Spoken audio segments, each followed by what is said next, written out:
Alright, hey everybody!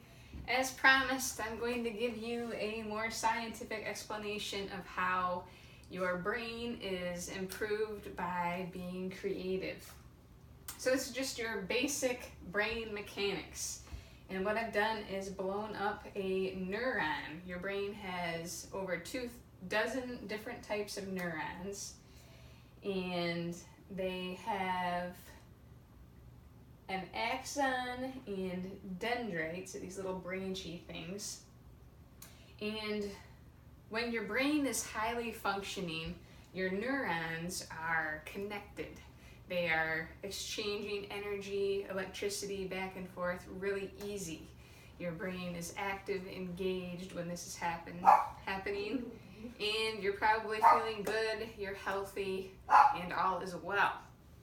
So, as far as learning goes, here's my dog barking. Rocco! Okay. There's, switching sides here, lots of different ways that we can learn. And the best learning is by doing.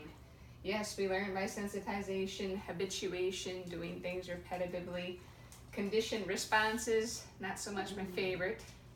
Gotta think for yourself, right? Semantics, imitation. So we want to focus on the learning by doing, because creativity, creating, is the doing part, whether it's by moving, solving a problem, creating new things. Your hands are involved, your brain is active, and it's firing those electrical currents. So if you look at this little thing, it sort of reminds me of a Shrek ear or horn. And I've blown it up. This is the axon terminal here. And when electricity is sent down the axon terminal toward a new neuron that it's trying to connect to, so this is your neuron right here, we have neurotransmitters that are in between in the synaptic gap. And neurotransmitters are things like serotonin, dopamine, norepinephrine, and they fluctuate based on our surroundings. Our thinking and emotions has a play on what produces, and also the foods that we eat and the environment that we're exposed to all plays a fact in how your neurotransmitters are either excitatory or inhibitory. And what actually happens, I want to talk about depression, because that's my first real life learning with creativity. Creativity was it got me out of my depression. And like being creative and going to art school to become an art teacher, I didn't really understand how to solve depression until I had it. I learned by doing. Yes, I read it about this stuff in books, and wanted to share this book with you. It's Arts with the Brain in Mind, and highly recommend this book. It will explain this in more for anybody that wants to know how the brain works and learns. And so anyway, back on subject, I learned about this and read about it, but it's through my firsthand experience getting out of depression that I understand the need for it.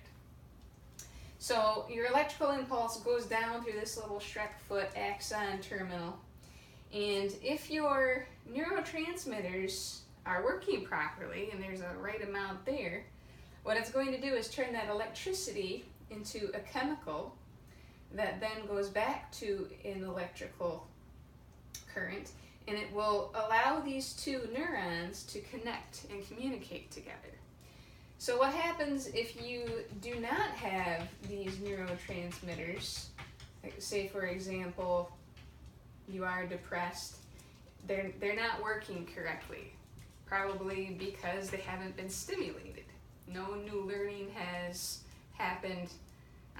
They've sort of adjusted to I'm not scientifically saying this, but they've adjusted to the lack of excitement. So they stop working. And when that happens, your brain is not connected. things don't make sense. You might have a mind fog. The drive, the motivation is just not there. So why I love creating in the visual arts and dancing, it sort of shakes them up. It re-energizes new learning coming through your neurons down to the axons, and your brain is engaged, you're excited. It's like, oh, I have to pay attention now. And believe it or not, those little neurons up there, they sort of like, oh, better wake up. Because excited neurons attract more excited neurons. And the more excited they get, the higher levels of connectivity you may have. So, I would like to emphasize that creating active problem solving connects not just people, but it connects the little neurons in your beautiful brain. And to wrap up, I just wanted to share with you this toy. I call this the snake. I don't even know if they make these anymore, but it was passed down through my mom's side of the family. And when I was a little kid, I saw my aunts making this really awesome sphere with it. And they would sort of tell me how to do it and show me. But it wasn't until I borrowed it one day and sort of sat on the stairs and just played with it that I learned how to make this sphere myself. And there's so many other things you can make with this toy. It's like a beautiful thing. And I'm really happy that I still have it. So it's toys like this that make your brain ask, well, what if I do it that way? What's going to happen if I turn it this way? Ta-da! Also reminds me of the Rubik's Cube. Now I have yet to solve a Rubik's Cube. This one is brand spanking new, hasn't been twisted yet.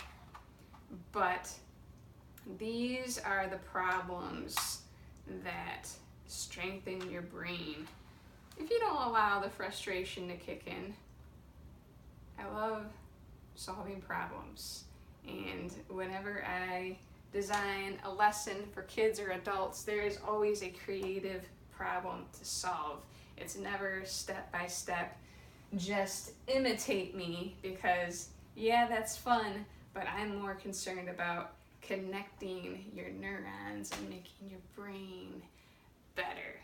So thank you guys for watching. This was video 17 of my 30-day challenge. Let's end because I'm tired, obviously. Thanks for watching. See you guys tomorrow.